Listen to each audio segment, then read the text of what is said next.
नमस्कार विद्यार्थी मित्रांनो, Indian polity bye Vicky Shinde या यूट्यूब चॅनलमध्ये आपलं स्वागत आहे. आज आपण या ठिकाणी पॉलिटी टेस्ट सिरीजच्या टेस्ट 5च्या डिस्कशनला या ठिकाणी सुरुवात करणार आहोत. आपल्याला माहीत असेल मागच्या काही कालावधीपासून आपण आपल्या पॉलिटी टेस्ट सिरीजला सुरुवात केलेली आहे आणि त्याबाबतचं यूट्यूब डिस्कशनसुद्धा आपण या ठिकाणी घेत आलेलो आहोत. आजपर्यंत आपण या ठिकाणी टेस्ट पेपर 1, 2, 3 आणि 4चं डिस्कशन यूट्यूब व्हिडिओवर घडून आणलेलं आहे, यूट्यूब चॅनलवर घडून आणलेलं आहे. आणि आज आपण पुन्हा एकदा टेस्ट पेपर 5चं जे डिस्कशन आहे ते आपल्या या यूट्यूब व्हिडिओच्या माध्यमातून घडवून आणणार आहोत.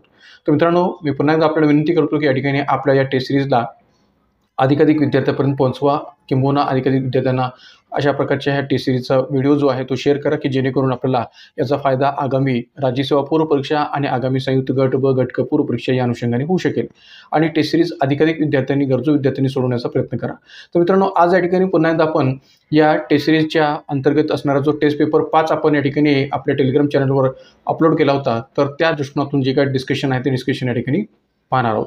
तर मित्रांनो, एक लक्षात घ्या की या टेस्ट सिरीज 5मध्ये किंवा टेस्ट पेपर 5मध्ये आपण 20 प्रश्न विचार घेतलेले होते. जसं आपण प्रत्येक टेस्ट सिरीजमध्ये प्रत्येक टेस्ट पेपर अंतर्गत 20 प्रश्नांचा विचार केला, तसंच याही टेस्ट पेपरमध्ये आपण 20 प्रश्न विचार घेतले होते. पण यावेळेस जे काही 20 प्रश्न होते ते या ठिकाणी अधिकाधिक वेगळ्या स्वरूपाचा देण्याचा प्रयत्न जो काय तुम्ही केलेला होता, त्यामुळे हा संपूर्ण व्हिडिओ शेवटपर्यंत पहा की जेणेकरून प्रत्येक प्रश्नाचं योग्य पद्धतीने आपलं उत्तर जे काय ते विचार घेता येऊ शकेल. आता पहा की या टेस्ट पेपर 5मधला पहिला प्रश्न मी दिला होता तो या प्रकारचा होता की 11व्या व 12व्या परिशिष्टाचा संबंध खालीलपैकी कोणत्या दोन कलमांशी आहे. 11व्या व 12व्या परिशिष्टाचा संबंध खालीलपैकी कोणत्या दोन कलमांशी आहे. पर्याय 1 कलम 243F व कलम 243Y. पर्याय 2 कलम 243A व कलम 243B. पर्याय 3 कलम 243G व कलम 243W. आणि पर्याय 4 कलम 243I आणि कलम 243Y. तर मित्रांनो, या ठिकाणी आपण विचारले काय की 73 आणि 74 घटनासূचीच्या दृष्टिकोनातून जे काही 11वा आणि 12वा परिशिष्ट आपल्याकडे भारतीय राज्यघटनेमध्ये निर्माण केलं गेलं, ॲड झालं, तर त्या 11व्या आणि 12व्या परिशिष्टाचा संबंध खालीलपैकी कोणत्या दोन कलमांशी आहे. तर ऑब्व्हियसली या ठिकाणी हा संबंध जो काय आहे तो 73 आणि 74 घटनासूचीच्या दृष्टिकोनातून आपण विचार घ्यायचा आहे, कारण की याच 73 आणि 74 घटनासूचीच्या माध्यमातून 11वा आणि 12वा परिशिष्ट भारतीय राज्यघटनेमध्ये ॲड झालं, किंबहुना कलम 243 ते कलम 243 ZG अंतर्गत या संबंध 73 आणि 74 घटनासूचीची चर्चा केलेली आहे. तर या ठिकाणी 11व्या आणि 12व्या परिशिष्टाचा संबंध कोणत्या कलमाशी आपल्याला जोडता येतो 73 आणि 74 घटनासूचीच्या अनुषंगाने. तर 73 घटनासूचीच्या स्तरावर याचा संबंध कलम 243G शी आणि 74 घटनासूचीचा संबंध 12व्या परिशिष्टाचा कलम 243W शी जोडता येऊ शकतो. म्हणून या ठिकाणी उत्तर आपल्याला सांगता येईल पर्याय क्रमांक 3 की 11व्या परिशिष्टाचा संबंध हा कलम 243G आणि 12व्या परिशिष्टाचा संबंध हा कलम 243W हे 73 आणि 74 घटनासूचीतून आपल्याला सांगता येऊ शकेल. म्हणून उत्तर आहे पर्याय क्रमांक 3 कलम 243G व कलम 243W, पर्याय क्रमांक 3. आता पहा की या ठिकाणी या दोन कलमांमध्ये 11व्या आणि 12व्या परिशिष्टाच्या अनुषंगाने नेमकी तरतूद काय केलेली आहे हेही इथं आपण लक्ष देण्याची गरज आहे. तर मग पहा की 11व्या परिशिष्टाची निर्मिती कलम 243Gच्या दृष्टिकोनातून विचार घेतली, तर या 11व्या परिशिष्टाच्या दृष्टिकोनातून किंवा कलम 243Gच्या दृष्टिकोनातून काय तरतूद केलेली आहे की पंचायत संस्थांच्या कामकाजाचे विषय निश्चित करण्यासाठी 11व्या परिशिष्टाची निर्मिती आपल्याकडे केलेली आहे आणि एक प्रकारे 11व्या परिशिष्टामध्ये 29 विषयांची यादी स्पष्ट केलेली आहे. 29 विषयांच्या माध्यमातून पंचायत संस्थांची जबाबदारी निश्चित करून त्यांना अधिकार द्यावेत अशी तरतूद या ठिकाणी केलेली आहे. म्हणजे पंचायत संस्थांना दिले जाणारे अधिकार आणि जबाबदारी याबाबतची तरतूद आपल्याला या 11व्या परिशिष्टामध्ये पाहायला मिळते की ज्याच्यामध्ये 29 विषयांची यादी आपल्याला स्पष्ट करता येईल. आणि दुसरी गोष्ट म्हणजे 74 घटनासूचीद्वारा 12व्या परिशिष्टाची निर्मिती केलेली आहे की ज्याचा संबंध कलम 243W शी जोडता येऊ शकतो. आणि म्हणून या ठिकाणी इथं 12व्या परिशिष्टाच्या पातळीवर कलम 243W मध्ये जी तरतूद आहे ती या प्रकारची आहे की शहरी संस्थांच्या कामकाजाचे विषय निश्चित करण्यासाठी 12व्या परिशिष्टाची निर्मिती केलेली आहे आणि 12व्या परिशिष्टात असणाऱ्या विषयांची यादी आहे 18 विषयांची यादी स्पष्ट केलेली आहे. आणि याही अंतर्गत 18 विषयांच्या माध्यमातून नागरी स्थानिक स्वराज्य संस्थांची जबाबदारी निश्चित करून त्यांना अधिकार द्यावेत अशी तरतूद केलेली आहे. म्हणजे जबाबदारी निश्चित करून त्यांना अधिकार द्यावेत, मग ते पंचायत संस्थांच्या स्तरावर असोत किंवा शहरी स्थानिक स्वराज्य संस्थांच्या स्तरावर असोत, हे जबाबदारी निश्चित करून त्यांना अधिकार द्यावेत याबाबतची तरतूद या ठिकाणी 11व्या आणि 12व्या परिशिष्टाच्या स्तरावर किंवा कलम 243G किंवा कलम 243W स्तरावर आपल्याला पाहायला मिळते की ज्या अंतर्गत 11व्या परिशिष्टाच्या पातळीवर 29 विषयांची यादी आणि 12व्या परिशिष्टाच्या पातळीवर 18 विषयांची यादी स्पष्ट केलेली आपल्याला पाहायला मिळते. आणि म्हणून उत्तर सांगता येईल पर्याय क्रमांक 3. त्यानंतर प्रश्न क्रमांक 2 पाहूया. स्थानिक स्वराज्य संस्थांमध्ये महिलांना 50% आरक्षण देणारे पहिले घटक राज्य कोणते. स्थानिक स्वराज्य संस्थांमध्ये महिलांना 50% आरक्षण देणारे पहिले घटक राज्य कोणते. पर्याय 1 महाराष्ट्र, पर्याय 2 बिहार, पर्याय 3 केरळ आणि पर्याय 4 तामिळनाडू. तर मित्रांनो, या ठिकाणी बहुतांश विद्यार्थ्यांना याबाबतचं उत्तर हे महाराष्ट्र असं वाटणं साहजिक आहे पण मित्रांनो या ठिकाणी महाराष्ट्र हे या प्रश्न उत्तर नसून या ठिकाणी उत्तर आहे पर्याय क्रमांक 2 बिहार. बिहार हे असं घटक राज्य आहे की ज्यांनी स्थानिक स्वराज्य संस्थांमध्ये महिलांना 50% आरक्षण पहिल्यांदा देऊ केलेलं आहे आणि उत्तर आहे पर्याय क्रमांक 2 बिहार.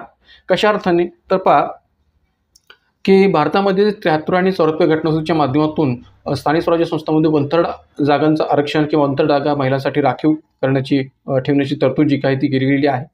पण 1/3 जागांच्यापेक्षा अधिकचं 50% आरक्षणची जी काही तरतूद आहे ती सर्वप्रथम कोणत्या घटक राज्याने केली तर ती बिहारने केलेली आहे. आणि म्हणून पंचायत संस्थांमध्ये महिलांना 50% आरक्षण देणारे पहिले घटक राज्य हे बिहार आहे.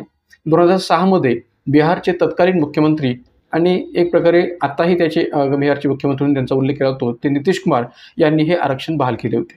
म्हणजे 2006 मध्ये बिहारचे तत्कालीन मुख्यमंत्री नितीश कुमार यांनी हे आरक्षण बहाल केले होते आणि त्यावेळेस त्यांनी त्याचा उल्लेख किंवा त्याचं वर्णन मूक क्रांती असं देखील केलेलं होतं. तर त्यामुळे या ठिकाणी बिहार हे असं पहिलं घटक राज्य की ज्यांनी आपल्या स्थानिक स्वराज्य संस्थांमध्ये 50% आरक्षण महिलांना बहाल केलं होतं.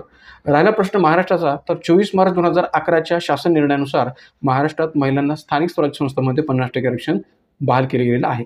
कधी तर 24 मार्च 2011च्या शासन निर्णयानुसार महाराष्ट्रात महिलांना स्थानिक स्वराज्य संस्थांमध्ये 50% आरक्षण बहाल केलेलं आहे. त्यामुळे पहिलं घटक राज्य बिहार आहे, मात्र महाराष्ट्राच्या पातळीवर 2011च्या शासन निर्णयानुसार याचा विचार केला गेलेला आहे. तर उत्तर सांगता येईल बिहार. त्यानंतर प्रश्न क्रमांक 3, महाराष्ट्रात सरपंच पदासाठी असणारी इयत्ता 7वी उत्तीर्ण असण्याची पात्रता कोणत्या तारखेच्या आधारावर निश्चित केली आहे?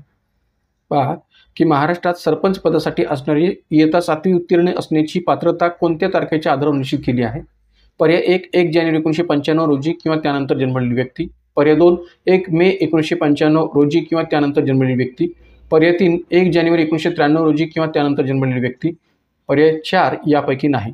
मित्रांनो आपल्याला माहीत असेल की आपल्याकडे देवेंद्र फडणवीस सरकारच्या कालखंडामध्ये सरपंच पदाकरिता एक नवीन तरतूद केलेली होती की सरपंचाची थेट जनतेतून निवड, आणि त्याचवेळी सरपंच पदासाठी 7वी उत्तीर्णची अटसुद्धा देवेंद्र फडणवीस सरकारने लागू केली होती. कधी तर 2014 ते 2019च्या कालखंडात देवेंद्र फडणवीस सरकार सत्तेवर होतं तेव्हा.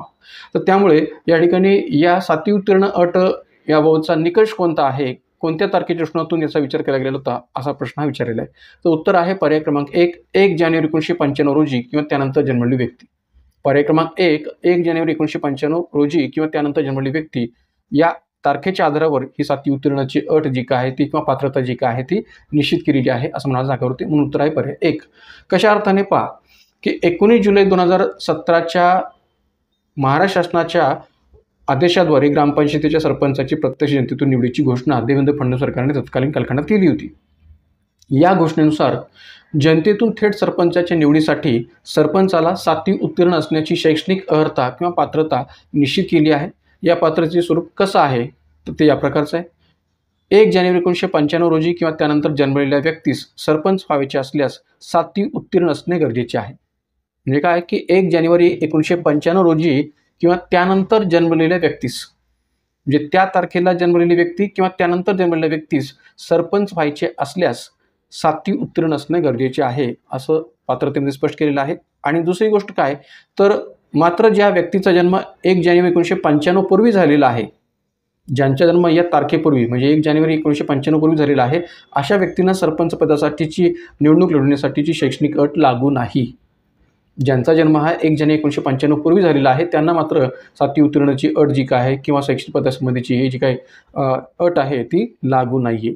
तर त्यामुळे या ठिकाणी एक प्रकारे उत्तर सांगता येईल 1 जानेवारी 1995. त्यानंतर चौथा प्रश्न खालील विधाने लक्षात घ्या. ए पर्याय प्रचित लोकसभेच्या शेवटच्या अधिवेशनाचा निर्देश लेमडक सेशन या संकल्पनेने केला जातो. निवडणुकीनंतर नवीन लोकसभा अस्तित्वात येते आणि मागील लोकसभेचे जे शेवटचे अधिवेशन होते त्यास ही संकल्पना वापरली जाते. कोणती? Lame duck session. बी वर्तमान लोकसभेचे जे सदस्य नव्या लोकसभेत निवडून येऊ शकले नाहीत त्यांना लेमडक्स असं म्हटले जाते. आणि सी लेमडक ही संकल्पना सर्वप्रथम कॅनडाच्या संसदेत वापरण्यात आली. वरीलपैकी कोणते विधान बिनचूक आहे? वरीलपैकी कोणते विधान बिनचूक आहे? पर्याय 1 ए आणि सी, पर्याय 2 ए आणि बी, पर्याय 3 फक्त ए आणि पर्याय 4 कोणतेही नाही. तर मित्रांनो एक लक्षात घ्या की या ठिकाणी लेमडक ही संकल्पना जर आपल्याला माहिती असेल तरच आपण याचं उत्तर जे काय ते योग्य पद्धतीने देऊ शकता. तर या ठिकाणी या प्रश्नाचं उत्तर आहे पर्याय क्रमांक 2 ए आणि बी. का तर या ठिकाणी जो ए पर्यायामध्ये जो उल्लेख केलेला आहे की प्रचलित लोकसभेच्या शेवटच्या अधिवेशनाचा निर्देश लेमडक सेशन या संकल्पनेने केला जातो. निवडणुकीनंतर नवीन लोकसभा अस्तित्वात येते आणि मागील लोकसभेचे जे शेवटचे अधिवेशन होते त्यास ही संकल्पना वापरली जाते. का तर नवीन लोकसभेमध्ये जो काही लोकसभा सदस्य निवडून येणार आहे तो मागच्या लोकसभेतलाच सदस्य पुन्हा निवडून येईल याची गॅरंटी नसते आणि म्हणून या ठिकाणी वर्तमान लोकसभेचे जे सदस्य नव्या लोकसभेत निवडून येऊ शकले नाहीत त्यांना लेमडेक्स असं म्हटलं जातं.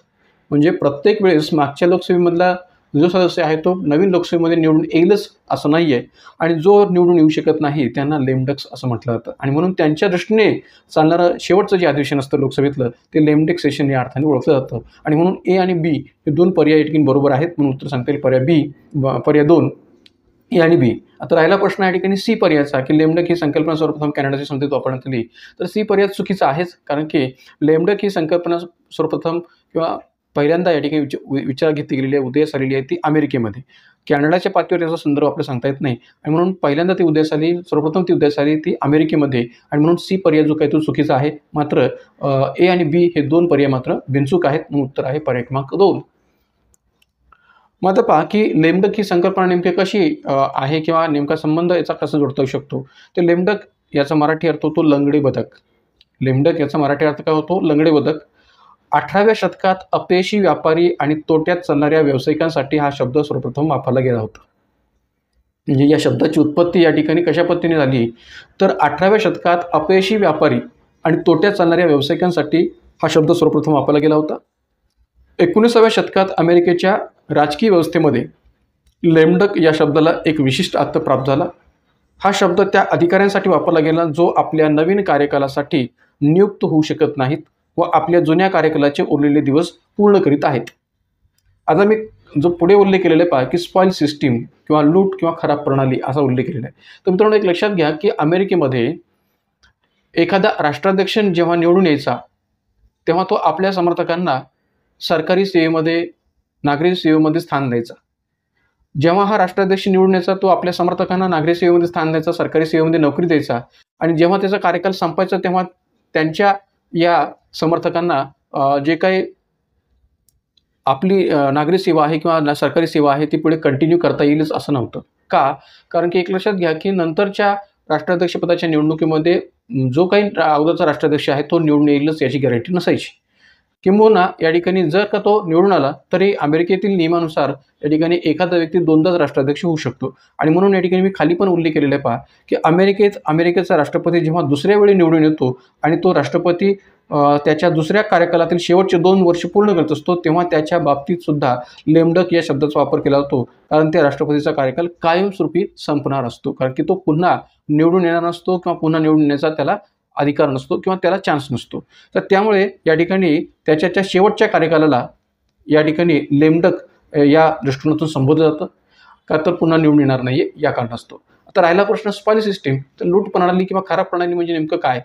तर मी जसं आत्ता म्हटलं की एखादा राष्ट्राध्यक्ष जेव्हा राष्ट्राध्यक्ष हा अमेरिकेमध्ये निवडून यायचा तर तो आपल्या समर्थकांना नागरी सेवेत किंवा सरकारी सेवेमध्ये नोकरी द्यायचा किंवा त्यांना या ठिकाणी स्थान द्यायचा आणि जेव्हा तो पुन्हा निवडून यायचा नाही आणि एखादा नवीन व्यक्ती राष्ट्राध्यक्षपद निवडून यायचा तर नवीन राष्ट्राध्यक्ष निवडणारा व्यक्ती आहे तो आपल्या पक्षाच्या समर्थकांना या ठिकाणी पुन्हा सरकारी सेवेमध्ये किंवा नागरी सेवेमध्ये स्थान द्यायचं. म्हणजे पूर्वीच्या राष्ट्राध्यक्षांनी नियुक्त केलेले जे काही अधिकारी कर्मचारी असतील त्यांना आपला सरकारी सेवा सोडावी लागायची किंवा सरकारी सेवेतून त्यांना मुक्त व्हावं लागायचं आणि म्हणूनच तो उल्लेख मी इथं केलेला आहे की 19व्या शतकात अमेरिकेच्या राजकीय व्यवस्थेमध्ये लेमडक या शब्दाला एक विशिष्ट अर्थ प्राप्त झाला की हा शब्द त्या अधिकाऱ्यासाठी वापरला जायचा जो आपल्या नवीन कार्यकालासाठी नियुक्त होऊ शकत नाही. नवीन कार्यकालासाठी नियुक्त का होऊ शकत नाही कारण की नवीन राष्ट्राध्यक्ष जर निवडून आला तर तो आपल्या समर्थकांना सरकारी सेवेमध्ये अधिकारी म्हणून स्थान द्यायचा, जुन्या असणाऱ्या अधिकारी कर्मचाऱ्यांना तो काढून टाकायचा.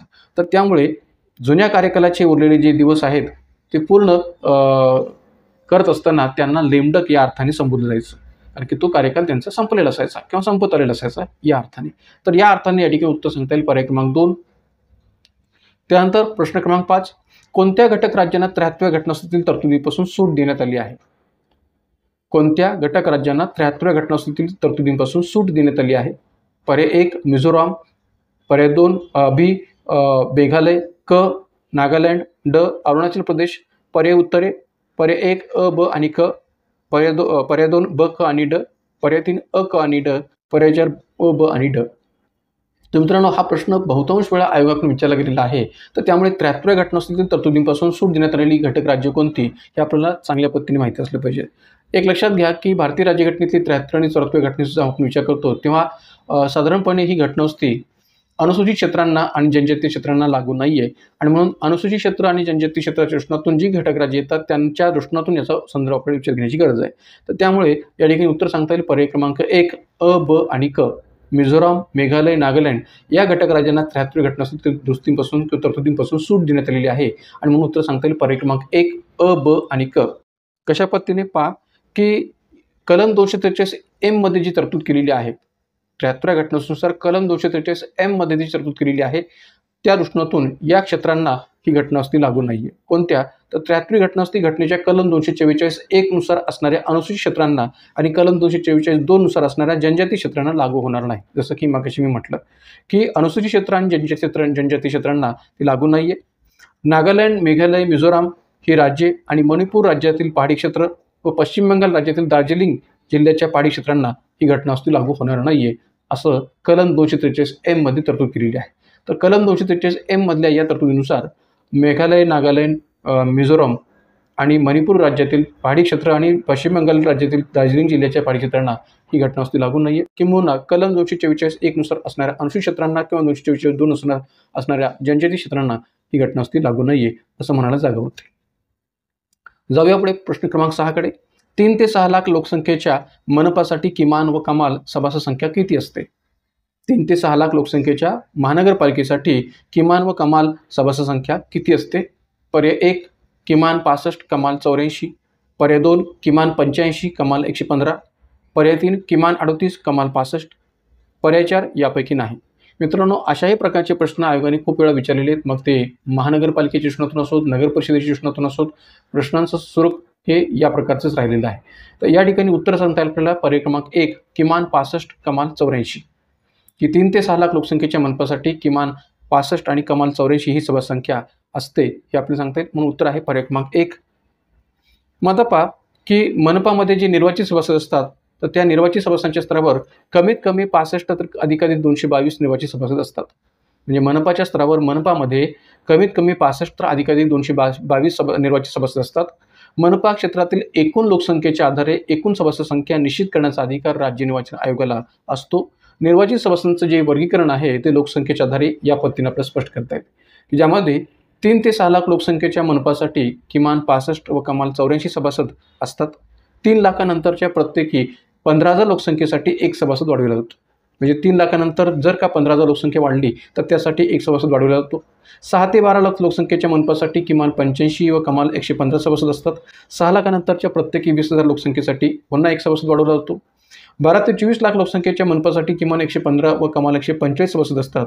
12 लाखानंतरच्या प्रत्येकी 40,000 लोकसंख्येसाठी एक सभासद वाढवला जातो. आणि त्याबरोबर 24 लाखांपेक्षा अधिक लोकसंख्येच्या मनपासाठी किमान 145 तर कमाल 221 सभासद असतात आणि 24 लाखानंतरच्या प्रत्येक 1 लाख लोकसंख्येसाठी पुन्हा एक सभासद वाढवला जातो. तर हे जे काही संबंध वर्गीकरण आहे ते सुद्धा आपण चांगल्या पद्धतीने लक्षात ठेवण्याची गरज आहे, कारण की त्याही आधारावर बरेचसे प्रश्न आयोगाकडून विचारले जातात. त्यामुळे हे संबंध मनपांच्या सभासद संख्येचे असणारं लोकसंख्येच्या आधारावरचं वर्गीकरण आपण चांगल्या पद्धतीने लक्षात ठेवा. जाऊया 7व्या प्रश्नाकडे.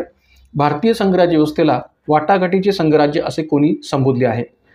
भारतीय संघराज्य व्यवस्थेला वाटाघाटीचे संघराज्य असे कोणी संबोधले आहे? पर्याय 1 केसी व्हियर, पर्याय 2 आयव्हर जेनिंग्स, पर्याय 3 ग्रॅन्युअल ऑस्टिन आणि पर्याय 4 मॉरिस जोन्स. तर या ठिकाणी उत्तर आहे पर्याय क्रमांक 4 मॉरिस जोन्स यांनी भारतीय संघराज्य व्यवस्थेला वाटाघाटीचे संघराज्य असे संबोधलेले आहे. तर मित्रांनो, या ठिकाणी एक लक्षात घ्या की केवळ मॉरिस जोन्स यांचाच संदर्भ आपण लक्षात घेण्याची गरज आहे अशातला भाग नाही आहे. तर भारतीय संघराज्याविषयी विभिन्न विचारवंतांनी विभिन्न प्रकारची मतं मांडलेली आहेत. त्यालाही आपण विसरता कामा नये, का तर त्याही आधारावर जोड्या लावायचे प्रश्न विचारला गेलेला आहे आयोगाकडून. त्यामुळे भारताचं जे काही संघात्मक स्वरूप आहे ते संघात्मक स्वरूप या ठिकाणी एकात्म याबाबत संविधानाच्या निर्मितीपासूनच वाद आहे. म्हणजे एक प्रकारे या ठिकाणी मुळात भारताने संघात्मक स्वरूप स्वीकारलंय का एकात्म स्वरूप स्वीकारले याबाबत संविधानाच्या निर्मितीपासूनच वाद आहे आणि या दृष्टीने विभिन्न विचारवंतांनी विभिन्न प्रकारची मतं मांडलेली आहेत. त्यामध्ये केसी व्हियर यांनी या पद्धतीने मत मांडलेलं आहे की भारत हे एकात्म राज्य आहे, त्यात संघराज्याची नाममात्र लक्षणे आहेत. यामुळे भारताचे संविधान संघात्मक कमी आणि एकात्म जास्त आहे. डॉक्टर एन बॅनर्जी यांचा जर विचार करायचा झाला तर त्यांनी या प्रकारचं मत मांडलेलं की भारतीय संविधानाचे स्वरूप हे संघात्मक आहे, पण ते एकात्मतेकडे झुकलेले आहे. डी बसू यांच्या मते भारताचे संविधान पूर्णपणे एकात्म आणि पूर्णपणे संघात्मक देखील नसून ते त्या दोघांचं मिश्रण आहे. सर आयव्हर जेनिंग्ज यांचं मत आहे की प्रबळ केंद्रीकरणाची प्रवृत्ती असलेले भारतीय संघराज्य आहे. आणि ग्रॅन्युअल ऑस्टिनचं असं मत आहे की एकात्म किंवा अद्भुत प्रकारचे संमिश्र राज्य असं भारतीय संघराज्याचं वर्णन करता येऊ शकेल. तर त्यामुळे केसी व्हियर असो, एन बॅनर्जी असो, डी बसू असो, आयव्हर जेनिंग्ज असो, ग्रॅन्युअल ऑस्टिन असो, अशा वेगवेगळ्या प्रकारच्या विचारवंतांनी भारतीय संघराज्याविषयी मांडलेली मतं तीसुद्धा आपल्याला योग्य पद्धतीने लक्षात ठेवण्याची गरज आहे, कारण की त्याही दृष्टिकोनातून प्रश्न विचारतात. जाऊया 8व्या प्रश्नाकडे. खालीलपैकी कोणते कार्य हे मनपाचे अनिवार्य कार्य नाही तर ऐच्छिक कार्य आहे? मनपाचे अनिवार्य कार्य नाही तर ऐच्छिक कार्य आहे. अ. सार्वजनिक ठिकाणी जनतेकरता पिण्याच्या पाण्याची सोय करणे. ब. मनपा कर्मचाऱ्यांसाठी निवासस्थानाची सोय करणे. क. मोकाट कुत्र्यांचा बंदोबस्त करणे. ड. शहरातील गलिच्छ वस्त्यांची सुधारणा करणे. पर्याय उत्तरे. पर्याय 1 अ, ब आणि ड. पर्याय 2 अ, ब आणि क. पर्याय 3 अ, ब, क आणि ड. पर्याय 4 अ, ब, क आणि ड. तर मित्रांनो, आपला नेमकं काय विचारलेलं आहे, तर खालीलपैकी कोणती कार्य अनिवार्य कार्य नाही तर ऐच्छिक कार्य आहे? कुणाचं? महानगरपालिकेचं. तर बहुतांश विद्यार्थ्यांकडून अशी चूक होते की प्रश्न व्यवस्थित न वाचल्यामुळे बरेचसे विद्यार्थी अनिवार्य कार्याचाच विचार करून त्याचं उत्तर देतात, पण इथं विचारलंय काय की अनिवार्य कार्य नाही तर ऐच्छिक कार्य आहेत. मग आता पहा की पहिला जो पर्याय आहे अपर्याय, सार्वजनिक ठिकाणी जनतेकरता पिण्याच्या पाण्याची सोय करणे, तर बहुतांश विद्यार्थी याला अनिवार्य संबोधतात किंवा अनिवार्य असं समजतात. पण मित्रांनो, एक लक्षात घ्या की या 4 पर्यायांपैकी फक्त एकच असं कार्य आहे की जे अनिवार्य आहे, बाकी इतर ऐच्छिक कार्य आहेत. आणि आपल्याला प्रश्नसुद्धा कोणतं ऐच्छिक कार्य आहे हेच विचारलेलं आहे. तर मग आता कोणतं अनिवार्य कार्य याच्यामध्ये, तर मोकाट कुत्र्यांचा बंदोबस्त करणं हे जर सोडलं तर बाकी इतर अ, ब, ड ही ऐच्छिक कार्य आहेत. म्हणजे क पर्याय जर सोडला तर बाकी अ, ब, ड पर्याय जे आहेत ते ऐच्छिक कार्यामध्ये मोडतात. म्हणून मोकाट कुत्र्यांचा बंदोबस्त करणं हे अनिवार्य कार्य आहे महानगरपालिकेचं. मात्र सार्वजनिक ठिकाणी जनतेकरता पिण्याची पाण्याची सोय करणे, मनपा कर्मचाऱ्यांसाठी निवासस्थानाची सोय करणे, शहरातील गलिच्छ वस्त्यांची सुधारणा करणे ही संबंध कार्य ऐच्छिक कार्यामध्ये मोडतात. आणि म्हणून उत्तर सांगता येईल अ, ब आणि ड. पर्याय 1 अ, ब आणि ड. आता प्रश्न असा पडतो की सार्वजनिक ठिकाणी जनतेकरता पिण्याच्या पाण्याची सोय करणं हे अनिवार्य का नाही आहे, ऐच्छिक का कार्य आहे? तर त्याचा संदर्भ मी पुढे दिलेला आहे. एक लक्षात घ्या की बहुतांश विद्यार्थ्यांना मनपाच्या किंवा नगर परिषदेच्या ऐच्छिक आणि अनिवार्य कार्याचा संदर्भ विचार घेत असताना त्याची विभागणी कशी करायची, त्याचं वर्गीकरण कसं करायचं हे लक्षात येत नाही. का तर त्याचा मूळ अर्थच आपल्याला माहिती नसतो. की अनिवार्य म्हणजे काय हेच आपल्याला माहीत नसतं, ऐच्छिक म्हणजे काय हेच आपल्याला माहीत नसतं. आपण फक्त एवढाच अर्थ शब्दशः काढतो की अनिवार्य म्हणजे कंपल्सरी आणि ऐच्छिक म्हणजे ऑप्शनल. तर एक लक्षात घ्या की अनिवार्य याचा संदर्भ या ठिकाणी कंपल्सरी या जरी दृष्टीने असला तरी त्याचा नेमका अर्थ काय, कायद्यामध्ये त्याचा नेमका अर्थ काय स्पष्ट केलेला आहे हे आपल्याला माहिती असणं गरजेचं आहे. आणि म्हणून तोच उल्लेख मी इथं केलेला आहे की मुंबई प्रांतिक मनपा अधिनियम 1949 मधील कलम 63 मध्ये अनिवार्य कार्यांचा उल्लेख आढळतो. अनिवार्य कार्याचा संबंध शहरातील नागरिकांच्या दैनंदिन मूलभूत गरजांशी येतो. म्हणजे अनिवार्य कार्याचा अर्थ काय घेता येईल मग, की अनिवार्य कार्यांचा संबंध शहरातील नागरिकांच्या दैनंदिन मूलभूत गरजांशी येतो. म्हणजे मूलभूत गरजांशी संबंधित कार्य म्हणजे अनिवार्य कार्य, नागरिकांच्या दैनंदिन मूलभूत गरजांशी संबंधित कार्य म्हणजे अनिवार्य कार्य असा अर्थ आपण घेणं अपेक्षित आहे या मनपा अधिनियम 1949 मधील कलम 63 नुसार. यामुळे ही कार्य मनपावर करणं बंधनकारक असतं. जी दैनंदिन मूलभूत गरजांशी संबंधित कार्य आहेत नागरिकांच्या, ती कार्य करणं मनपावर बंधनकारक असतं, म्हणून ती अनिवार्य कार्य आहेत. जसं की शहरातील नागरिकांकरता शुद्ध पिण्याच्या पाण्याचा पुरवठा करणं हे अनिवार्य कार्य आहे. सार्वजनिक ठिकाणी जनतेकरता पिण्याची पाण्याची सोय करणं हे ऐच्छिक कार्यामध्ये मोडतं. कारण की आपल्याकडे गल्लोगल्ली किंवा चौकाचौकामध्ये अशा काही पाण्याच्या टाक्या नसतात की जिथं सार्वजनिक ठिकाणी दृष्टीकोनातून पाणी भरता येऊ शकेल, अशा टाक्या नसतात. प्रत्येकाला नळ जोडणी दिलेली असते आणि नळ जोडणी थ्रू शुद्ध पाण्याचा पुरवठा करणं हे महापालिकेचं अनिवार्य कार्य आहे. नगर परिषदेचं सुद्धा ते अनिवार्य कार्य आहे. तर त्यामुळे सार्वजनिक ठिकाणी जनतेकरता पिण्याच्या पाण्याची सोय करणं हे या ठिकाणी ऐच्छिक कार्यामध्ये मोडतं, अनिवार्यमध्ये नाही आहे. मात्र शहरातील नागरिकांना शुद्ध पिण्याच्या पाण्याचा पुरवठा करणं हे मात्र अनिवार्य कार्यामध्ये मोडतं. राहिला प्रश्न ऐच्छिक कार्य म्हणजे काय, तर ऐच्छिक कार्याचा संबंध हा व्यक्तीच्या दुय्यम गरजांशी येतो. म्हणजे आता पहा की ज्यावेळेस आपण अनिवार्य कार्य असं म्हणतो तेव्हा नागरिकांच्या दैनंदिन मूलभूत गरजांशी त्याचा संबंध जोडला जातो, म्हणून ती महानगरपालिकेवर करणं बंधनकारक आहे. मात्र ऐच्छिक कार्याचा संबंध हा नागरिकांच्या दुय्यम गरजांशी येतो, यामुळे ही कार्य महापालिकेवर करणं बंधनकारक नसतं. कारण की दुय्यम गरजांशी संबंधित आहेत म्हणून महापालिकेवर अशा प्रकारची कार्य करणं बंधनकारक नसतं. प्रत्येक मनपा आपल्या आर्थिक क्षमतेनुसार व गरजेनुसार ही कार्य करतं.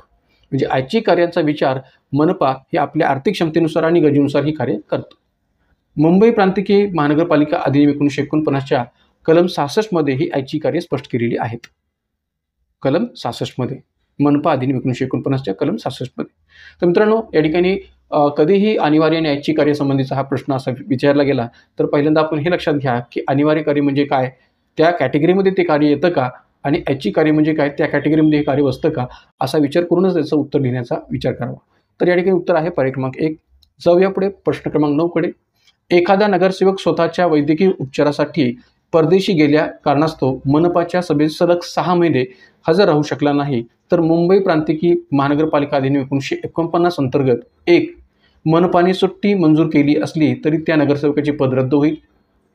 2 पर्याय. मनपाने सुट्टी पूर्व मंजूर केली नसल्यास त्या नगरसेवकाचे पद रद्द होईल.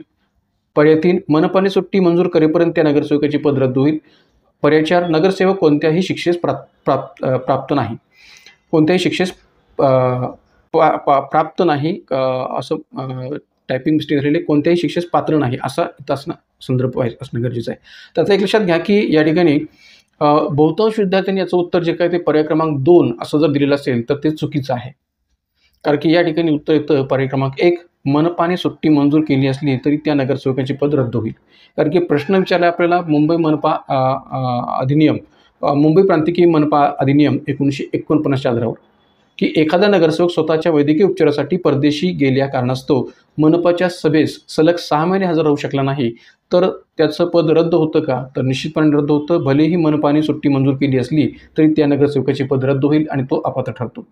का? कारण की मनपा अधिनियम 1949च्या कलम 11B नुसार आणि C नुसार याबाबतची तरतूद आपल्याला वेगळ्या पद्धतीने पाहायला मिळते. मग आता इथं पर्याय क्रमांक 1 हे उत्तर आपण त्याचं स्पष्ट करतोय. मग पर्याय क्रमांक 1चा जो विचार आहे तो आपल्याला कलम 11C नुसार करायचा आहे. या कायद्यातल्या कलम 11C नुसार या ठिकाणी या पर्याय 1चा विचार करायचा आहे. आणि पर्याय 2 जो आहे की ज्यात काय म्हटलेलं आहे की मनपाने सुट्टी पूर्व मंजूर केली नसल्यास त्या नगरसेवकाचे पद रद्द होईल. मनपाने सुट्टी पूर्व मंजूर केली नसल्यास त्या नगरसेवकाचे पद रद्द होईल. तर पर्याय 2चा विचार 11B नुसार करायचा आहे आणि पर्याय 1चा विचार जो काय तो या कायद्यातील 11C नुसार करायचा आहे.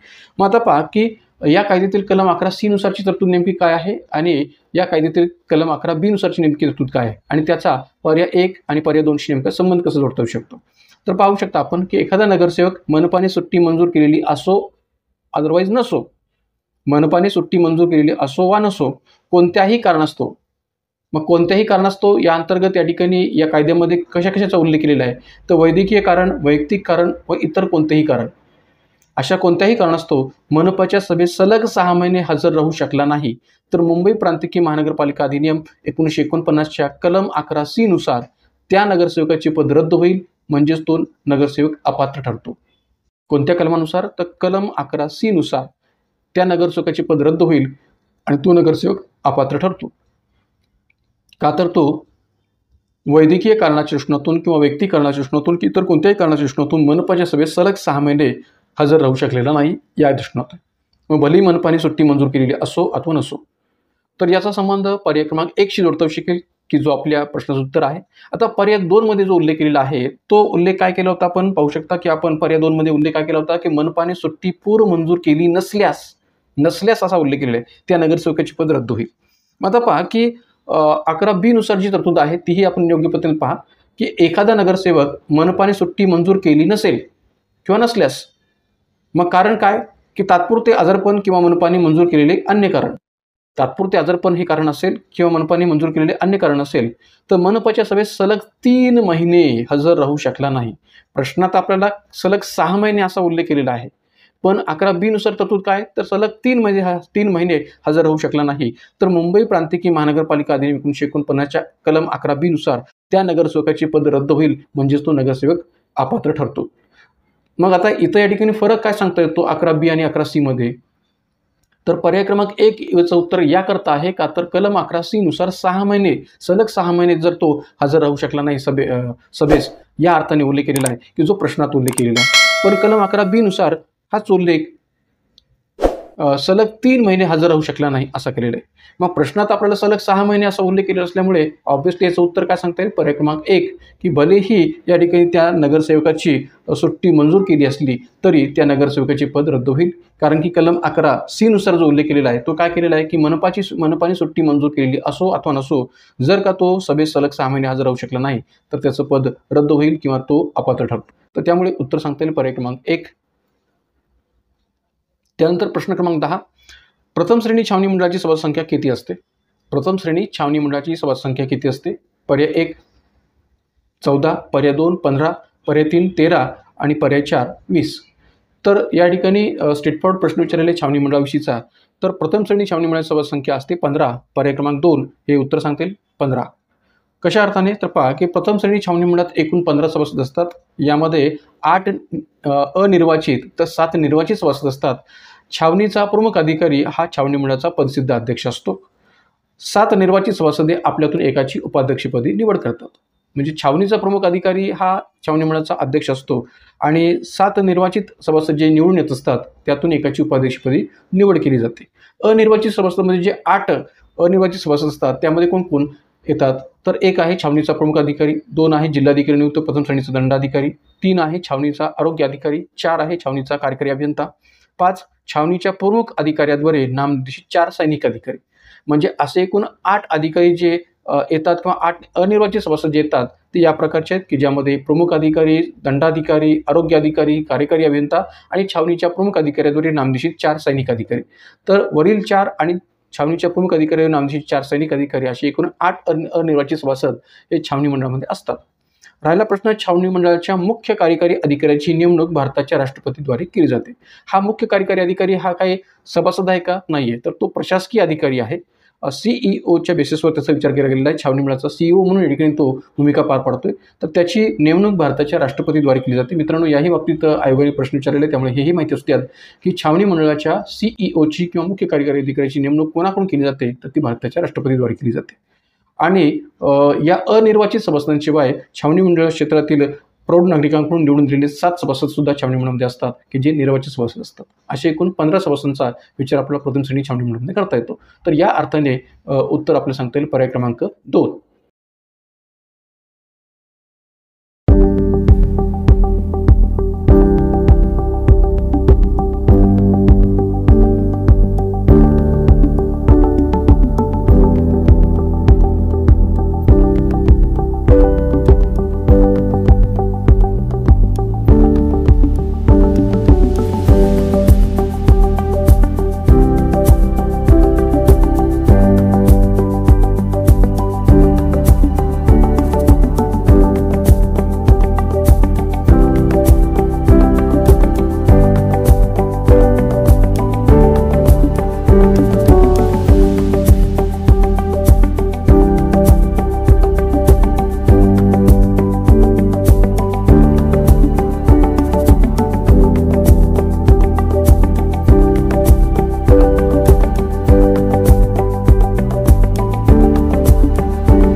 तर मित्रांनो, ब्रेकनंतर पुन्हा एकदा आपलं स्वागत आहे. पाहूया आपण पुढच्या प्रश्नांना. प्रश्न क्रमांक 11. जादूटोणा व तत्सम अंधश्रद्धा विरोधी कायदा करणारे पहिले घटक राज्य कोणते? जादूटोणा व तत्सम अंधश्रद्धा विरोधी कायदा करणारे पहिले घटक राज्य कोणते? पर्याय 1 केरळ, पर्याय 2 महाराष्ट्र, पर्याय 3 पश्चिम बंगाल, पर्याय 4 तामिळनाडू. मित्रांनो, प्रश्न एकदम सोपा होता, कारण की जादूटोणा व तत्सम अंधश्रद्धा विरोधी कायदा करणारं पहिलं घटक राज्य हे भारतातलं महाराष्ट्रच आहे आणि म्हणून उत्तर सांगता येईल पर्याय क्रमांक 2 महाराष्ट्र. आपल्याला माहिती असेल महाराष्ट्रामध्ये नरेंद्र दाभोळकर यांनी खूप मोठ्या प्रमाणात प्रयत्न केला होता याकरिता आणि त्यांच्याच नेतृत्वाखाली जी काही अंधश्रद्धा निर्मूलन समितीच्या माध्यमातून कार्य केले गेलं होतं त्या कार्याचा परिणाम म्हणूनच या ठिकाणी अशा प्रकारचा कायदा करणारं पहिलं घटक राज्य म्हणून महाराष्ट्राचा विचार आपल्याला कर्तव्य केले आणि म्हणून उत्तर आहे पर्याय क्रमांक 2 महाराष्ट्र. कशा पद्धतीने पहा की महाराष्ट्र हे भारतातील पहिले घटक राज्य आहे की ज्याने महाराष्ट्र नरबळी व इतर अमानुष अघोरी व दुष्कर्मी प्रथा आणि काळा जादू अधिनियम 2013 हा कायदा केला आहे. या कायद्याला सामान्यतः जादूटोणा व अंधश्रद्धा विरोधी कायदा असं साध्या भाषेत संबोधलं जातं. हा कायदा नरेंद्र दाभोळकर यांच्या नेतृत्वाखालील अखिल भारतीय अंधश्रद्धा निर्मूलन समिती यांच्या प्रयत्नामुळे अस्तित्वात आला. हा कायदा नरबळी, काळा जादू आणि अंधश्रद्धेला प्रोत्साहन देणाऱ्या प्रथांवर बंदी घालतो व अशा कृत्यांना फौजदारी गुन्हा ठरवितो. तर थोडक्यात काय तर या ठिकाणी या कायद्याच्या माध्यमातून महाराष्ट्रामध्ये जे काही अशा प्रकारचे नरबळीची प्रकरणं किंवा अंधश्रद्धेशी संबंधित काळा जादूची प्रकरणं या ठिकाणी व्हायची तर त्याच्यावर प्रतिबंध घालण्यासाठी केला गेलेला हा कायदा एक महत्त्वपूर्ण असा कायदा म्हणून उदयास आलेला आहे आणि एक प्रकारे आज देखील या कायद्याचं महत्त्व या ठिकाणी आपलं सांगता शिकेल. तर यासाठी नरेंद्र दाभोळकर यांनी आपला जीव गमावलेला आहे हेही आपण लक्षात ठेवण्याची गरज आहे. त्यानंतर जाऊया 12व्या प्रश्नाकडे. मोफत व सक्तीचं प्राथमिक शिक्षणाचे धोरण अंमलात आणण्यासाठी केलेला शिक्षण हक्क कायदा 2009 केव्हापासून अंमलात आला आहे? मोफत व सक्तीचं प्राथमिक शिक्षणाचे धोरण अंमलात आणण्यासाठी केलेला शिक्षण हक्क कायदा 2009 केव्हापासून अंमलात आला आहे? पर्याय 1 1 एप्रिल 2010, पर्याय 2 11 जून 2010, पर्याय 3 10 जून 2010 आणि पर्याय 4 यापैकी नाही. मित्रांनो, याही बाबतीत बऱ्याच वेळा प्रश्न आयोगाकडून विचारलेला आहे. विशेषतः या ठिकाणी हा प्रश्न विचारला जातो तो कंबाईन मेन्सच्या एक्झाममध्ये अधिकाधिक प्रश्न या ठिकाणी याबाबतीत विचारला जातो. तर या ठिकाणी उत्तर आहे 1 एप्रिल 2010 पासून या संबंधीचं जे काही धोरण आहे किंवा या संबंधीचा जो काही कायदा 2009 आहे तो अंमलात आलेला आहे. म्हणून शिक्षण हक्क कायदा 2009 हा 1 एप्रिल 2010 पासून अंमलात आलेला आहे असं म्हणाला जागावर ते. म्हणून उत्तर आहे पर्याय क्रमांक 1 एप्रिल 2010. कशा पद्धतीने पहा की 6 ते 14 वयोगटातील बालकांचा प्राथमिक शिक्षणाच्या मूलभूत अधिकाराचा समावेश असलेला आणि त्यांना मोफत व सक्तीचे शिक्षण देण्यासाठी केंद्र शासनाद्वारे पारित केलेला हा एक शैक्षणिक कायदा आहे. हा बाल शिक्षण हक्क कायदा किंवा शिक्षणाच्या अधिकाराचा कायदा RTE 4 ऑगस्ट 2009 रोजी अधिनियमित केला गेला आणि भारतीय संविधानाच्या कलम 21A अंतर्गत 1 एप्रिल 2010 पासून लागू करण्यात आलेला आहे. मुलांचे मोफत व सक्तीचं शिक्षण हक्क कायदा 2009 मधील अधिकार हा शिक्षणाचा अधिकार आहे आणि हा अधिकार सुनिश्चित करतो की सर्व मुलांना वर्ग 1 पासून 8वी पर्यंत मोफत शिक्षण प्राप्त होणं अपेक्षित आहे किंवा मिळालं पाहिजे. तर या सर्व अर्थाने जर विचार केला त्या ठिकाणी या कायद्याची अंमलबजावणी 1 एप्रिल 2010 पासून झालेली आहे असं म्हणाला जागा होते. त्यानंतर जाऊया प्रश्न क्रमांक 13. सार्वजनिक धोरण निर्मितीमधील खालीलपैकी कोणते घटक आहेत? मित्रांनो, एक लक्षात घ्या की सार्वजनिक धोरणाचा टॉपिक हा राज्यसभा पूर्व परीक्षेमध्ये विचारात घेतला जातो. मानवी हक्कासंबंधीचे मुद्दे हाही टॉपिक राज्यसभा पूर्व परीक्षेमध्ये विचार घेतला जातो. तर याही अनुषंगाने मी काही प्रश्न इथे दिलेले होते त्याचाच संदर्भ पुढे आपण घेऊया. की सार्वजनिक धोरण निर्मितीमधील खालीलपैकी कोणते घटक आहेत? अ कायदे मंडळ, ब कार्यकारी मंडळ, क प्रशासकीय यंत्रणा, ड दबाव गट, ई जनसंपर्क साधने. पर्याय उत्तरे पर्याय 1 अ, ब आणि क, पर्याय 2 केवळ अ आणि ब, पर्याय 3 क, ड आणि ई, पर्याय 4 वरील सर्व. तर मित्रांनो, कोणत्याही देशाच्या सार्वजनिक धोरणाच्या निर्मितीमध्ये अनेक घटक हे जबाबदार असतात किंवा अनेक घटकांचा सहभाग त्याच्यामध्ये असतो. तसं पाहिलं तर या ठिकाणी भारत असो किंवा जगातला कोणताही इतर देश असो त्या देशाच्या धोरण निर्मितीमध्ये अनेक प्रकारचे घटक हे धोरण निर्मितीला प्रभावित करत असतात. तर या ठिकाणी या प्रश्नोत्तर आपल्याला सांगता येईल पर्याय क्रमांक 4 वरील सर्वच घटक हे धोरण निर्मितीमध्ये प्रभावी घटक म्हणून विचार घेतले जातात. मग ते कायदे मंडळ असो, कार्यकारी मंडळ असो, प्रशासकीय यंत्रणा असो, दबाव गट असो, अदरवाईज जनसंपर्क साधने असोत, नागरिक असोत, असे अनेक घटक जे आहेत की जे धोरण निर्मितीला प्रभावित करत असतात किंवा धोरण निर्मितीमध्ये आपला सहभाग नोंदवत असतात. कशा पद्धतीने पुढे पाहूया की संसद आपल्या विविध नियंत्रण प्रक्रियांच्या माध्यमातून किंवा नियंत्रणासंबंधीच्या विविध तंत्रांचा वापर करून धोरण निर्मितीवर नियंत्रण ठेवत असते. कारण की सरकारकडून जी धोरण निर्मिती केली जाते तर ती धोरण निर्मिती योग्य पद्धतीने होत आहे की नाही आहे यावर नियंत्रण ठेवण्यासाठी संसद आपल्या विविध आयुधांचा तंत्रांचा वापर करते की जसं प्रश्न विचारणे किंवा स्थगन प्रस्ताव मांडणे किंवा लक्षवेधी सूचना मांडणे अशा विविध संसदीय आयुधांचा वापर करून संसद सरकारच्या धोरण निर्मितीवर नियंत्रण ठेवू शकते. एवढंच नव्हे तर धोरण निर्मितीमध्ये ज्यांच्याकडून प्रत्यक्षतः धोरण जाहीर केलं जातं, धोरणाचा विचार मांडला जातो त्यामध्ये कार्यकारी मंडळाचा सहभाग सांगता येतो. तर पंतप्रधान मंत्रिमंडळ, मंत्रिमंडळ सचिवालय यांचीही धोरण निर्मितीमध्ये महत्त्वाची भूमिका असते, त्यामुळे तोही घटक महत्त्वाचा आहे. माहिती देणे, सल्ला देणे या माध्यमातून प्रशासन यंत्रणा, मग ती राज्य सचिवालय असो, मंत्रिमंडळ सचिवालय असो, धोरण निर्मितीमध्ये सहभागी होत असतात. कारण की कोणत्याही राजकीय पदाधिकाऱ्यांना स्वतःहून धोरण या ठिकाणी तयार करता येतं अशातला भाग नाही आहे. मात्र त्यांना ते धोरण तयार करण्याकरता जो लागणारा सल्ला आहे, तो सल्ला स्टाफ घटकाकडून दिला जातो. स्टाफ घटकामध्ये मोडणारा प्रशासकीय अधिकारी वर्ग जो असतो त्यांच्याकडून दिला जात असतो. आणि म्हणून माहिती देणे, सल्ला देण्याच्या माध्यमातून प्रशासकीय यंत्रणा ही धोरण निर्मितीमध्ये महत्त्वाची भूमिका पार पाडते. समाजातील दबावगटसुद्धा या ठिकाणी धोरण निर्मितीमध्ये आपला प्रभाव पाडत असतात, धोरण निर्मिती प्रक्रियेमध्ये आपली भूमिका बजावत असतात. मग ते विद्यार्थी संघटना असोत किंवा कामगार संघटना असोत किंवा शेतकरी संघटना असोत, विभिन्न प्रकारची मोर्चे आणि आंदोलनाच्या माध्यमातून ते त्यांच्याशी संबंधित धोरणं तयार करत असताना सरकारवर प्रभाव टाकत असतात किंवा सरकारवर दबाव टाकत असतात. त्यामुळे त्यांचाही सहभाग महत्त्वाचा असतो. जनसंपर्क साधनांच्याद्वारे जनतेचे प्रश्न हे शासनासमोर मांडले जातात आणि त्या माध्यमातून सुद्धा धोरण निर्मितीमध्ये जनसंपर्क साधनांचा सहभाग आपल्याला पाहायला मिळतो. त्यामुळे अनेक असे घटक आहेत की ज्या घटकांचा धोरण निर्मितीमध्ये आपला संबंध स्पष्ट करता येईल. म्हणून वरील सर्व हे उत्तर सांगता येईल. जाऊया 14व्या प्रश्नाकडे. खालीलपैकी कोणता व्यक्तीचा नागरी हक्क आहे? खालीलपैकी कोणता व्यक्तीचा नागरी हक्क आहे? अ. जीविताचा हक्क, ब. गुलामगिरीपासून मुक्ततेचा हक्क, क. व्यक्तीच्या खाजगीपणाचा हक्क, ड. क्रूर, अमानुष व अपमानास्पद वागणूक शिक्षेपासून संरक्षणाचा हक्क. पर्याय उत्तरे: पर्याय 1 केवळ अ आणि ब, पर्याय 2 केवळ क आणि ड, पर्याय 3 अ, ब आणि क, आणि पर्याय 4 वरील सर्व. मित्रांनो, जसं मी आता म्हटल्याप्रमाणे की सार्वजनिक धोरण आणि मानवी हक्कासंबंधीचे मुद्दे याविषयीचे जे काही प्रश्न आहेत ते राज्यसभा पूर्व परीक्षेमध्ये विचारले जात असतात. हमखास त्याच्यावर प्रश्न असतात. तर त्या अनुषंगानेच हा प्रश्न मी दिलेला होता. खालीलपैकी कोणता व्यक्तीचा नागरी हक्क आहे, मानवी हक्क आहे? तर ऑब्व्हियसली याचं उत्तर सांगता येईल पर्याय क्रमांक 4 वरील सर्व. वरील सर्वच हक्क हे नागरी हक्काअंतर्गत मोडतात जेव्हा आपण मानवी हक्कासंबंधीच्या मुद्द्यांचा विचार करतो. मग तो जीविताचा हक्क असू द्या, गुलामगिरीपासून मुक्ततेचा हक्क असू द्या, व्यक्तीच्या खाजगीपणाचा हक्क असू द्या किंवा क्रूर, अमानुष व अपमानास्पद वागणूक शिक्षेपासून संरक्षणाचा हक्क असू द्या. कशा पद्धतीने? तर या ठिकाणी आपल्याला सांगता येईल या पद्धतीने की नागरी हक्क म्हणजे काय? तर नागरी हक्क म्हणजे असे हक्क जे माणसाला प्रतिष्ठेने जगण्यासाठी गरजेचे असतात. प्रतिष्ठेने जगण्यासाठी गरजेचे असतात, की ज्यांना आपण नागरी हक्क असं संबोधू शकतो.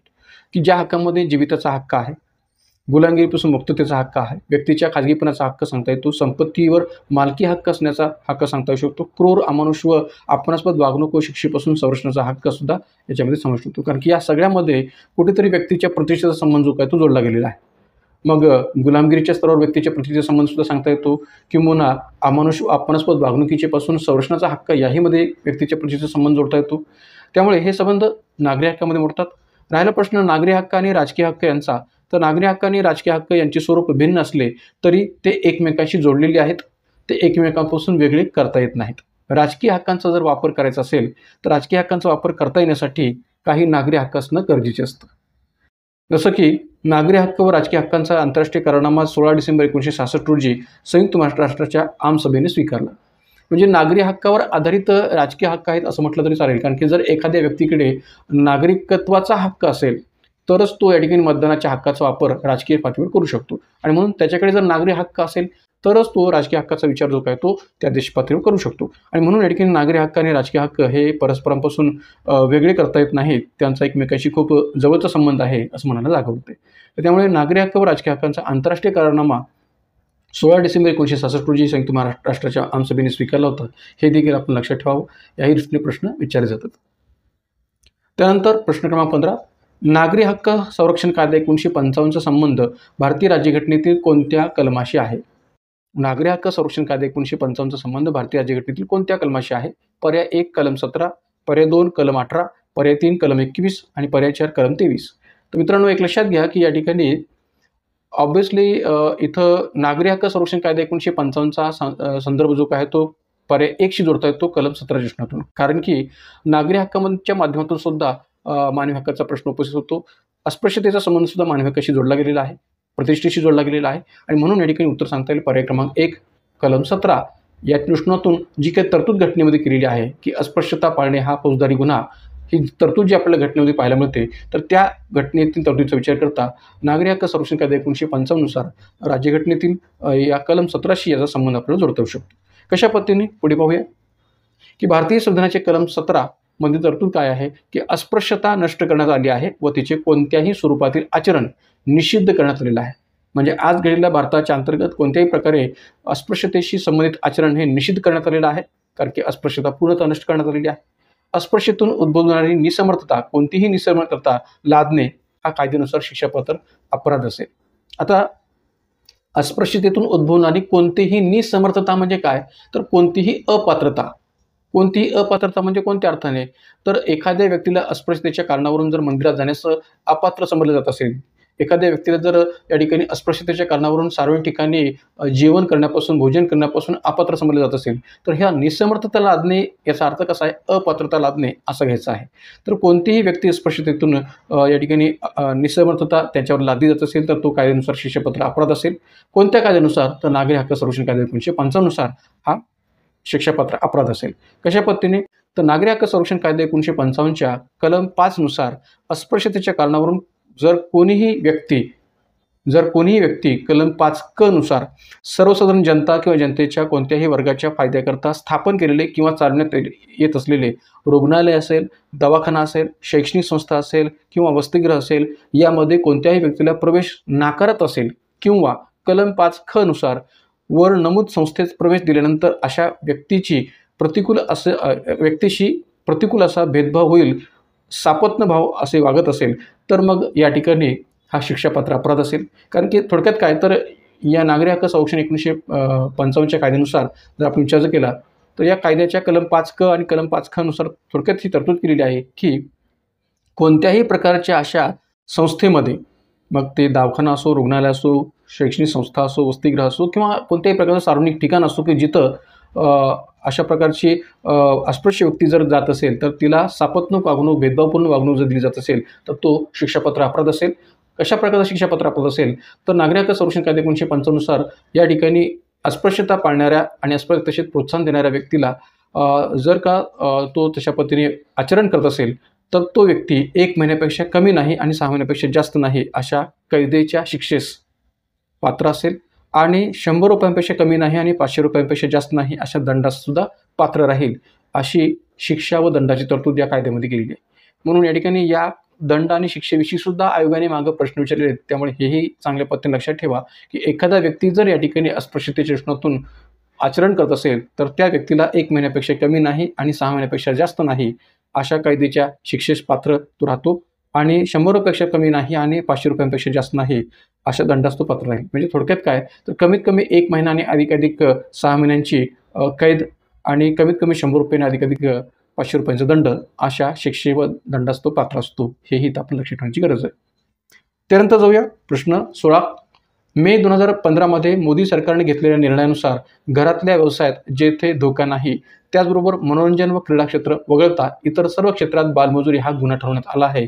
प्रस्तुत विधान पर्याय 1 पूर्णतः बरोबर आहे, पर्याय 2 अंशतः बरोबर आहे, पर्याय 3 पूर्णतः चूक आहे आणि पर्याय 4 सांगता येत नाही.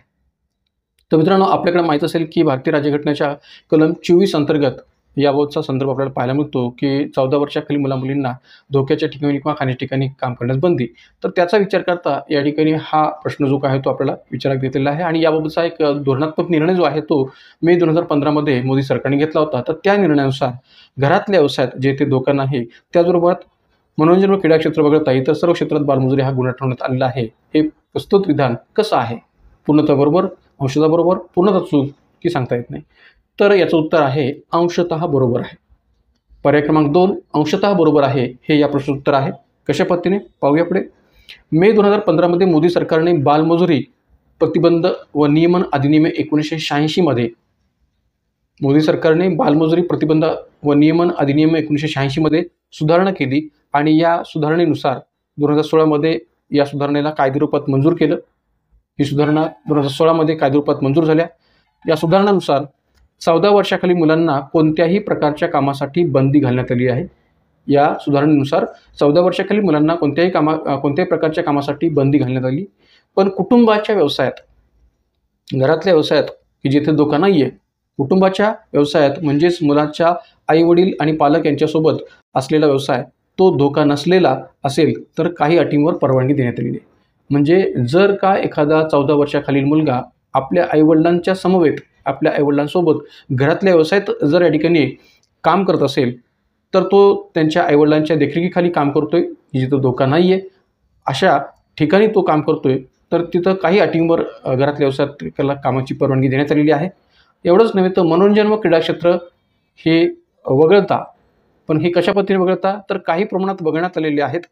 पण यालासुद्धा एक अट ठेवलेली आहे की या मनोरंजन व क्रीडा क्षेत्रात तो लहान मुलगा, 14 वर्षाखालील लहान मुलगा किंवा या ठिकाणी ते व्यक्ती काम करत असेल तर त्याच्या शिक्षणात व्यत्यय येणार नाही अशा पद्धतीने त्याला या ठिकाणी ही जी काही मनोरंजन व क्रीडा क्षेत्रामध्ये सहभाग आहे तो नोंदवता येऊ शकेल. म्हणजे मनोरंजन व क्रीडा क्षेत्रामध्ये सुद्धा त्यांना काम करता येऊ शकेल, पण काही अटींसह ते काम करता येऊ शकेल, की जसं की शिक्षणात त्यांच्या व्यत्यय येणार नाही या अटींसह त्यांना काम करता येऊ शकेल. आणि म्हणून या ठिकाणी या कायद्यानुसार जरी या ठिकाणी घरातल्या व्यवसायात तो व्यक्ती काम करू शकत असला किंवा मनोरंजन व क्रीडा क्षेत्रात जरी तो काम करू शकत असला तरी त्याबाबतच्या काही अटी निश्चित केलेल्या आहेत, काही अटींच्या आधारावर त्यांना ते परवानगी दिलेली आहे. म्हणून हे विधान अंशतः बरोबर आहे असं म्हणायला जागा होते. आणि उत्तर आहे पर्याय क्रमांक 2. 17वा प्रश्न, न्यायमूर्ती सच्चर समिती कशाशी संबंधित आहे?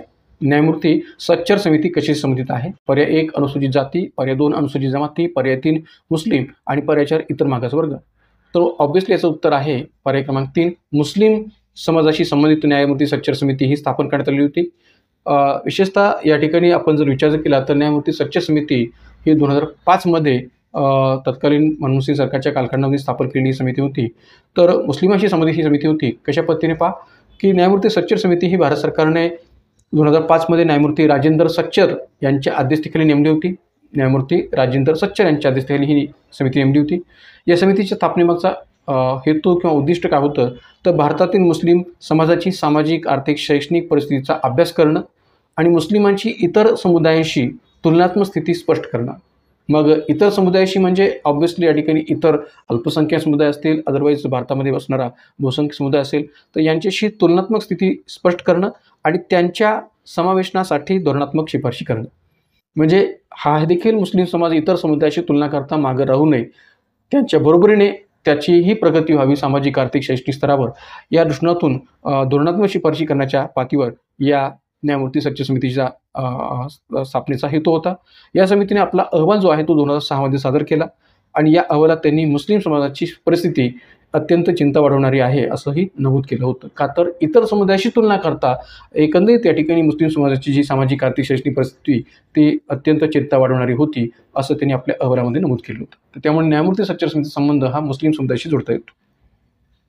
18वा प्रश्न, खालीलपैकी कोणत्या व्यक्तीकडे मानव अधिकारासंबंधी जबाबदारी आहे? खालीलपैकी कोणत्या व्यक्तीकडे मानव अधिकारासंबंधी जबाबदारी आहे?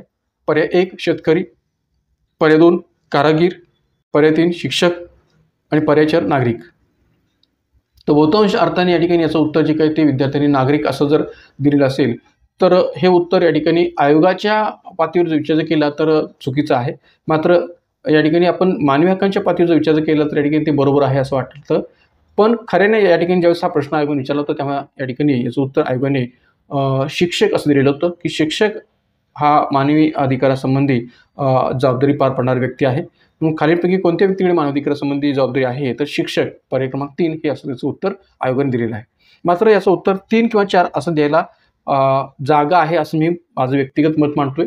कारण की नागरिक या सदराखाली जेव्हा आपण विचार करतो किंवा शिक्षकसुद्धा एक नागरिक या कॅटेगरीमध्ये मोडतो आणि म्हणून शिक्षक हा नागरिक या कॅटेगरी मोडत असल्यामुळे नागरिक हे त्याचं उत्तर येऊ शकतं. पण आयोगाने मात्र याचं उत्तर या ठिकाणी पर्याय क्रमांक 3 शिक्षक असंच दिलेलं आहे की मानव अधिकार हे केवळ सरकारकडून मिळणारे हक्क नसून प्रत्येक व्यक्तीची जबाबदारी असते की ती इतरांच्या मानवाधिकारांचा आदर आणि संरक्षण करेल.